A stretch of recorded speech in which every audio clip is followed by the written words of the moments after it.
Calcul de l'intégrale de exponentielle z sur z-1 dz le long du cercle de centre 0 de rayon 2 parcouru une fois dans le sens direct.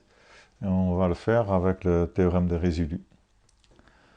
Donc on pose f, la fonction qu'on intègre, exponentielle z sur z-1. Alors comme exponentielle z est holomorphe sur C tout entier, on voit que f n'a qu'une singularité en 1.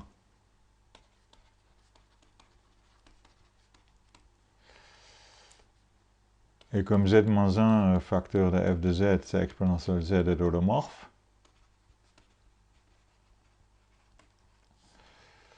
la singularité c'est un pôle simple. La singularité en 1 est un pôle simple d'ordre 1.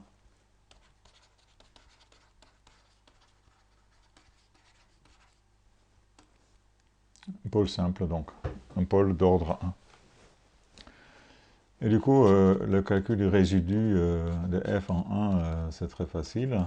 On multiplie f par z-1, z moins le pôle, f de z, et on fait tendre z vers 1. Cette limite existe forcément. Donc z-1 facteur de f de z, c'est exponentielle z, et cette limite est égale à 1. Donc le résidu est égal à 1.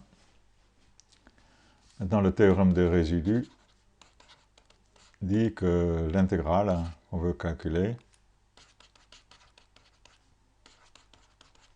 de cette fonction est égale à 2i fois, comme le cercle entoure le point 1 une seule fois, le nombre de tours est égal à 1, donc ici on a simplement 2i fois le résidu de f en 1. Et donc c'est 2i fois e.